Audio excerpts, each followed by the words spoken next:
welcome to One Plate Kitchen, where we do three things. Number one, we save you money at the grocery store. Number two, we save you time in the kitchen. And number three, we use food as medicine to make delicious meals that are easy, fun, and healthy. When we use food as medicine, something incredible happens. We start to feel better emotionally, mentally, and physically. And isn't that what we all want? It's not about big changes, it's simple. And here, we're always gonna do it one plate at a time. Let's get cooking.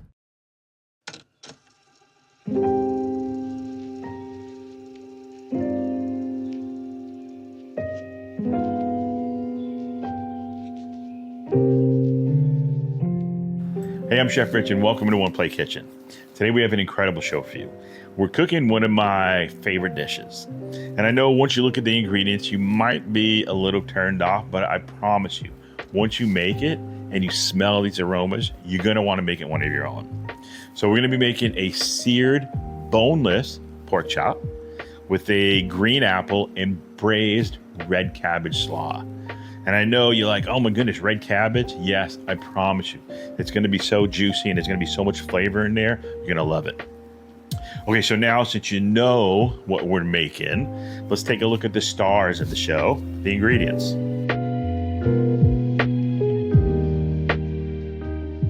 So just like we said, we're gonna be doing a braised red cabbage.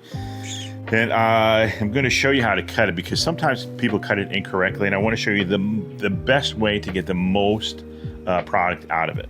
So we got some beautiful red cabbage here. We're also going to be adding some carrots. Now this can be any color carrots you want. Sometimes you can get purple carrots, sometimes you can get yellow carrots. I mean, if you just get orange carrots, that works. That's perfect. We have some beautiful fresh parsley. Now you can use the Italian flat leaf parsley, or you can use the curly leaf parsley.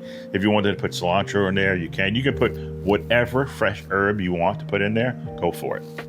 We have a beautiful Granny Smith apple. Now for this one, because we're gonna be adding some like kind of sweet vinegars to this, I wanna make sure you use an apple that's a little bit tart.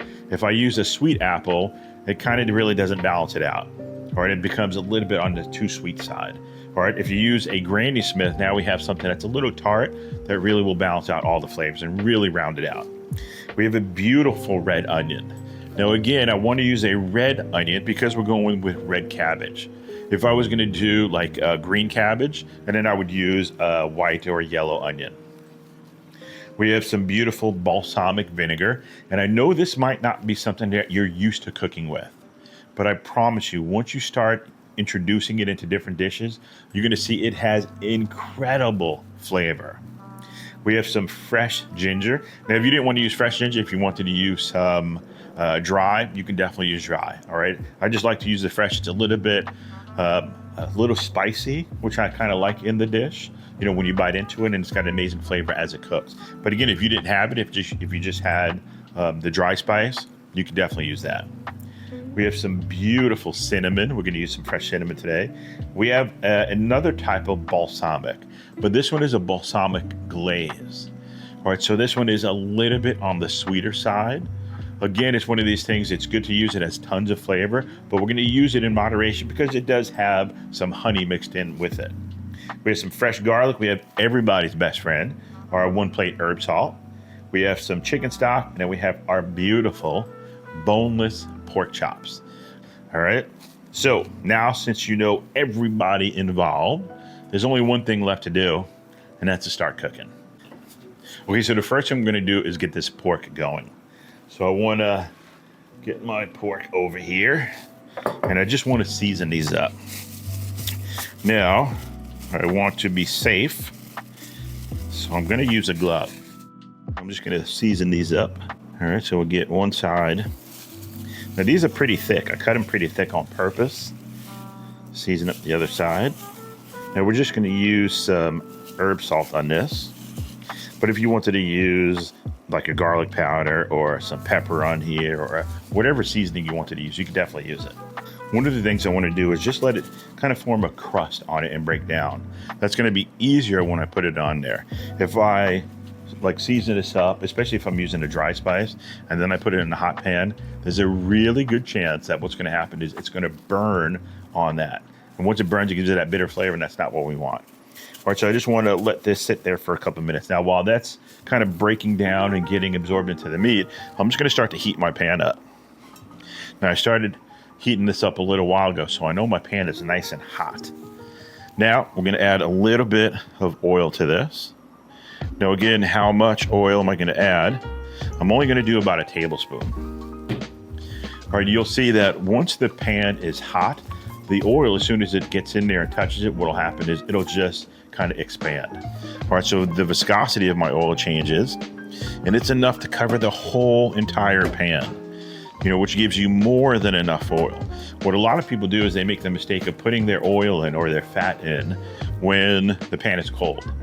Then they end up putting in way too much, and then once that pan heats up, the oil expands. I have way too much oil in there. All right, we don't need that much. So I'm gonna kind of get this nice and hot. Now what I'm looking for is kind of the first wisps of smoke to come out. Once I see it starting to smoke up a little bit, then I know that is the perfect temperature to start to put the pork in. And it could be pork, it can be chicken, it can be beef, it can be fish, it can be any of those proteins. As soon as you start to see a little bit of smoke come out, and then okay, my pan is definitely hot enough, I can get my protein in there. And the reason I want it to get at that point is because if I put it in too early, what will happen is once the pan heats up, it will actually stick to the pan. All right, if I do it this way, what will happen is it will not stick. All right, so I got it nice and hot. I'm gonna get my pork in there. And I don't know if you can hear that, but that's that beautiful noise. You wanna hear that nice searing. Oh, and that smells so good. What I'm starting to smell now is the 1 plate herb salt. Remember, because we're adding all these herbs in there, once I put it in that hot pan, what happens is those herbs start to release a lot of their flavor, which gets put into the pork, which just makes this pork incredible. Now I'm gonna leave this. One of the things that a lot of people do is as soon as they put stuff in there, they start to move this around and shake it around, and no, that's not what you wanna do. We wanna get that crust developed on there, so I wanna make sure as soon as I put it in there, I just leave it. I'm gonna let it do its thing. While that's doing its thing, I'm gonna go work on something else. That way I'm kind of distracted and I'm not thinking about, I gotta turn this over, I gotta turn it over. No, you just leave it, let it do its thing. All right, I'm gonna turn the heat up just a little bit, and you wanna make sure you listen to your food. All right, if you can hear it still sizzling, sizzling, sizzling, that's a good thing. All right, if the sizzling goes down and then we have to kind of turn the heat up, if it kind of sizzling also evaporates, you want to be careful because that could be your pan is way too hot, and then we have to kind of lower the pan down so it doesn't burn. So while that's going in there, I'm gonna start working on my onion. So I'm gonna cut, again, I'm just gonna cut the top and bottom of my onion off. And I'm just gonna cut this thing in half. Now what I always like to do is sometimes the first layer of that onion, it's kind of is no good sometimes. So I always just take that first layer off. Or I do the same thing, because you can see right here, it's kind of peppery, or it's kind of paper looking. All right, I'll put it over here just so you can see it. And you see how this is right here, and you see this color? This is good. This right here does not break down, it's like paper. All right, so I wanna get rid of that piece. And sometimes what you have to do is just sacrifice one whole layer just to get rid of that. Now I have that onion, perfect. So now I'm gonna get in here and slice this up. Now again, I know we talk about knife skills all the time. One of the things that I'm looking for is because I'm using a red cabbage that I cut a certain way, I wanna make sure I mimic the same cut with my onion. So I'm gonna turn this out, and I'm just gonna take my onion, I'm just gonna kind of slice. All right, take your time when you're cutting this. All right, we just wanna make sure they're all around the same size, they're on the same thickness. Now you're gonna get to a point where I'm cutting all the way on top. Then I just wanna kind of give it a little flap over, and then just finish making my cut. And you can see it's real easy. We make some really easy cuts here. And these, because they're all around the same thickness, what happens is they're all gonna cook around the same time, which is perfect. All right, you can see 1, 2, 3, our onion is cut and it's ready to go. Now I'm gonna take a look at the pork now. So let's get over here and take a look and see how the other side is. And we can see we're getting some beautiful color on there. All right, we just go flip them over on the other side. We're getting a really nice crust on all of those. And I'm just gonna leave it again and just let it do its thing. So with our red cabbage, I already cut half of it and I wanted to show you the other half. I didn't want to cut it. You see this core right here? So all we did with our red cabbage is I took it, I cut it in half, but I saved this one because I want you to see this core. This core has to come out. All right, and it's the easiest way to take it out. All you're gonna do is take your knife now, is I have the core, I'm gonna cut all the way through on one side and just bring it down. Then I'm gonna take it and cut all the way through on the other side, just like this. Then I'm gonna cut both sides all the way down. And then I can just take the core and pop that right out. All right, so this piece, no good, we're gonna get rid of it. Then all I have left is just my cabbage. Now you see how this outside is? I always like to peel off. It's really dark. I always like to peel off a couple of these layers first. All right, what I'm looking for is that beautiful, deep purple color. All right, this purple color, it's the pigment of cabbage. Now that purple color is called an anthocyanin. All right, it's that pigment that gives it its color, and it is power-packed with nutrition. All right, what they found is that red cabbage or that red or purple color has been known to fight cancer, some cancers. It's been known to reduce inflammation, reduce type 2 diabetes. It's good for the heart. I mean, and so many other things. All right, so I want to make sure that when we talk about, oh, you know, we're taking our medicine, this is our medicine. All right, now to finish cutting this, what I'm going to do is take this, cut it in half, and all I'm going to do is just slice these. Now, I like to go this way, but you can definitely go this way. It's up to you. But all I'm going to do here is just take this and just slice down. Nice and easy. Take your time when you get to a certain point, and then you could just, again, put it over and just start making your cuts. Now you'll see your knife. It has that purple kind of tinge to it. I'll clean up my knife just so you can see. You see how it leaves that purple color all over? All right, that purple, it's that pigment that you really want. All right, that's that nutrition, that's that flavor that's in there that's really good for your body. So you want to make sure we use a lot of this in our cooking. I'm going to take a look at this pork and see how this is coming out. And I could say, yep, that's looking beautiful. Now, how many times should I flip this over? We always get that question, well, how many times? I don't flip it over once, twice, how many times? Because they're thicker cuts, what we can do is keep on flipping it. So give it a couple minutes, flip it over, a couple minutes, flip it over, a couple minutes, flip it over. It's not going to hurt it at all. The only thing it's going to do is it's going to give it a deeper, richer crust, which is good. That's what we're looking for. We don't want it to be kind of pale looking. We wanted to make sure that it has that really rich crust. And you'll see with some of these pieces, they're even done a little bit quicker. Like this smaller piece, I would say this is pretty much done already. So I'm going to take this guy out because I don't want him to overcook. And I'm just going to take him and just put him right there. Now I'm going to look at the rest of them and say, okay, these got to go a little bit longer because they're a little bit bigger. Now we're also going to use a green Granny Smith apple. Now we already said why we're going to use it, and it's important because I want to make sure that we have that contrast of flavor. So to cut this up, all we're going to do is take this, cut it in half, or cut it about almost in half.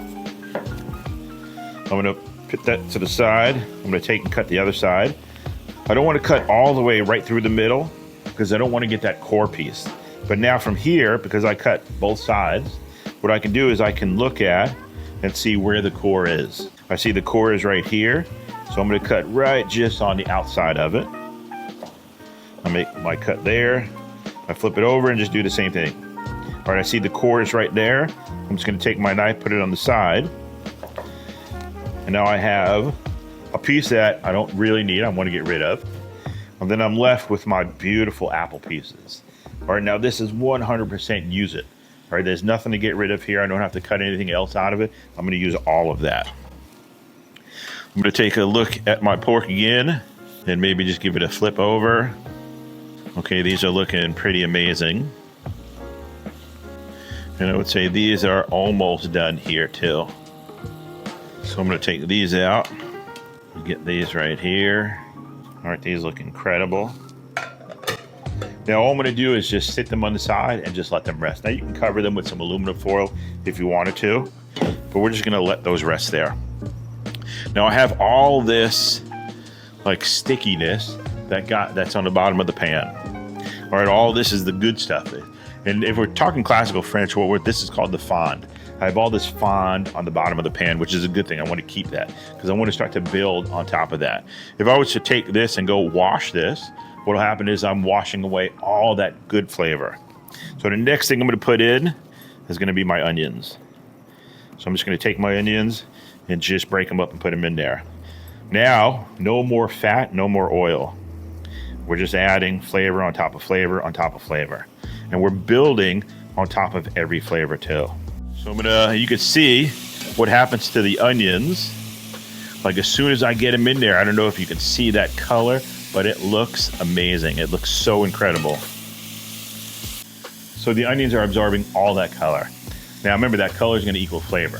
So now we're going to add a little bit of salt to this. Because remember, every time we add a layer of flavor, we want to add a layer of seasoning. So I just put a little bit in there. Now what that does is it draws out a lot of onion flavor, but it also helps kind of reduce the moisture that's in there. So that is in there beautifully. And I love the smell that I'm getting off of this. Now comes the really fun and interesting parts. So now we're going to take our spices and I'm going to start to dust this in there. So I got my cinnamon in there. I'm going to dust that in. Now I'm going to get my garlic in there. So with our garlic, we're just going to kind of chop this up. I'm going to lower the heat just a little bit. I'm just going to get my garlic in there and just kind of slice this up and get it in there. So now I'm just going to mince up my garlic and I'm just going to add that to it. So we'll add that. And I know where you're thinking with the cinnamon. You're like, oh my goodness, they're doing cinnamon and pork. But actually, if you look at a lot of different cultures, they use cinnamon for a lot of different dishes. It's not only for baking or sweet dishes. They use it for a lot of savory dishes. And you're gonna see, once we add everything in here, that cinnamon just gives it like a whole new flavor, a whole new level and depth of flavor. All right, so I'm gonna control my heat, and I wish you could smell it because the garlic and the cinnamon, you'd be like, oh my goodness, that doesn't smell good. When you saw them together, it really smells incredible. So now I'm gonna add some ginger. Now with the ginger, you'll see some people will peel it. I don't really peel it. What I like to do is just take it and I'll cut some pieces off. And then all I'm gonna do is just slice this down and just mince this up too. Now, a little warning about fresh ginger. Fresh ginger, if it is in its raw stage, like if we were to take this and eat this right now, it is very, very spicy. All right, but once I go and I cook it and I let it cook down, it gives the most incredible flavor and it almost gets kind of like a sweetness to it. All right, so we added the ginger. You can see the amount of ginger I added to the amount of garlic is very small. So we got that mixed in. That smells incredible. Now from here, I'm gonna add just a little bit of my stock. All right, and the reason I wanna add a little bit, just so I wanna kind of cool the pan down a little bit. Again, because we're not using a lot of fat or adding more oil to this, which I don't want you to do. I wanna make sure that we have our stock in there just to make sure things don't burn. Remember, we're not gonna get rid of anything. We're still building flavor on top of flavor on top of flavor, but we're just protecting everything from burning. So I got that in there. I'm gonna start to add my cabbage to this now. And I know cabbage is almost like spinach. Like you'll add a lot in, but what'll happen is as it cooks, like it gets smaller and lower and lower and lower. All right, so we want to add enough in there that everybody gets some cabbage. Now I haven't added my apples in yet. I'm going to cut and talk at the same time. If I add my apples in too early, what happens is they just break down and get mushy. And that's not what I want. I want to be able to taste and feel the texture of the apple. All right, so I'm just going to cut these up. Now the size that I'm looking for is just anywhere in the medium range. Doesn't have to be perfect. You know, we just want to chop them up just so they hold their integrity as they cook. So now I want to get in here and just kind of stir my cabbage around and mix it with my onions. And to be honest with you, it almost takes on like a sweet aroma. We haven't put any sugar in here at all, but it almost takes on like a sweet aroma. And where you get that from is going to be the cinnamon, gives you kind of a sweetness. Then it's mixed with the garlic and the onions, and they all kind of pair together, and it really gives you kind of like a sweet aroma. And we haven't put any sugar in this at all. So what we're going to add next, as this cooks, I'm going to add my balsamic vinegar. I'm going to add the rest of my chicken stock. We're just going to add that to it. All right, now we have that liquid in there. All I'm going to do now is just let this cook. That liquid in there is going to start to heat up. It'll start to reduce. And as it reduces, all that steam will cook my cabbage and get it where it's kind of really soft and tender. So I'm just going to leave that there. Again, I'm going to add a little bit of my 1 plate herb salt. Now again, what is that salt going to do? Is it going to make it salty? We added such a small amount in there, it's not going to make it salty. But what it will do is it'll kind of enhance a lot of the flavors that are in there already. So if you get a sweet flavor, what that salt will do, again, because we put such a small amount in there, it's going to actually enhance that sweetness. So I'm just going to, again, stir this in, make sure that's all incorporated. So now, while this is cooking, you take a look at this. Rich here. Today we're going to go over a pork loin. It's one of my favorite cuts because there's so much we can do with it. First thing we have to do is get rid of the silver skin. Now the silver skin is very, very tough and it doesn't break down when you cook. So it's imperative that we get rid of it. So I'm going to show you how to do it. Now we have to get rid of this fat cap that you see up on top. Like all this fat right here, that has to come off because the silver skin hides underneath that fat. So we have to cut all that fat off, and you'll see these lines that run kind of straight up and down. That's the silver skin, and it doesn't break down when you cook it, and I'm sure you've seen it before. So the way we get rid of it is we'll go slice right under the silver skin, and then you'll grab it, take it, and you're going to just pull it forward. We want to make it as tight as possible. So we'll pull it forward, and then you're just going to take your knife and just slide it all the way through, all the way till we get to the back or the end of the silver skin. So again, I'm going to show you one more time. We're going to go right underneath the silver skin. You'll just go right underneath, go forward, and then slide down. We'll peel that up just like that. You're going to hold it, and then you're just going to slice all the way down. Now, if you see how it's getting right there where we get a little too much meat on there, that's not a big deal. What we're going to do here is just take it and scrape it, all that meat right off it. And that silver skin is so tough, you're really not going to be able to cut through it. So you see how clean we got it? Perfect. We left all the meat where it's supposed to be. So we'll clean up this whole area, and what we're going to do is flip it over. And you can see here, it's almost like a beef tenderloin. This is the loin part of the pork, and this is the chain, it's called. So what we want to do is get rid of that chain. So you're just going to pull it aside, and you'll just take your knife, and you'll just slice right down. Now, it comes off really easy, but don't get rid of that because that we can use for other stuff.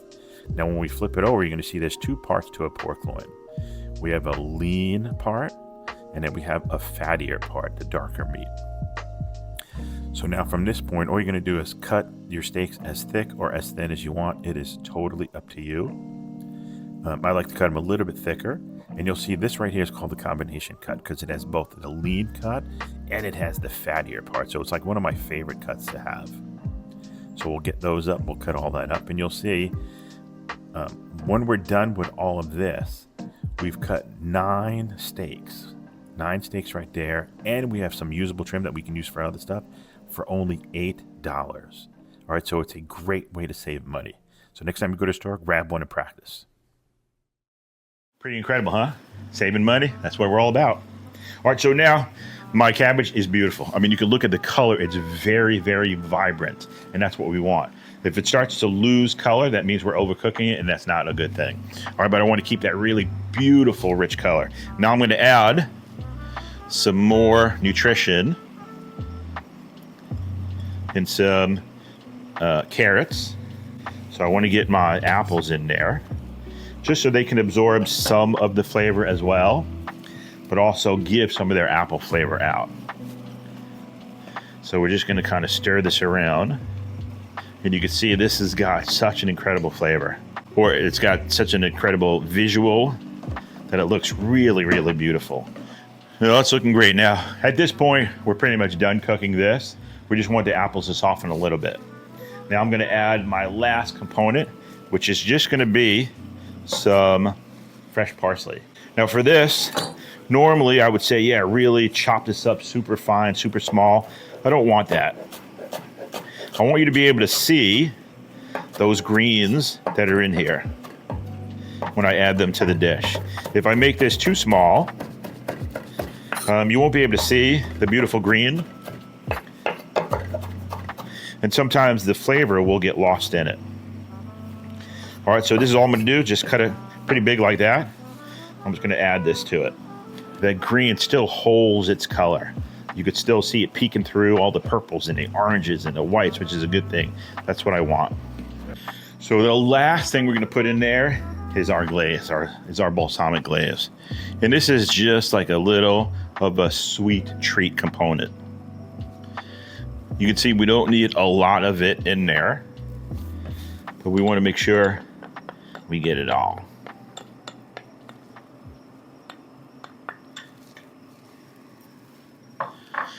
And then just mix it in.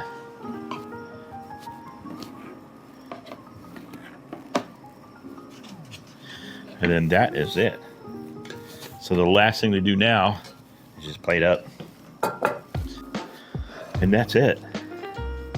A beautiful sauteed pork chop, boneless pork chop, with a green apple and braised red cabbage slaw. It doesn't get any easier than that. Getting healthy and feeling better doesn't have to be complicated or expensive. We don't need any injections or medications. We just need to practice mindful eating and have a consistent desire to be healthier and happier. And we can do it one plate at a time. God bless, and I'll see you next time. That's good.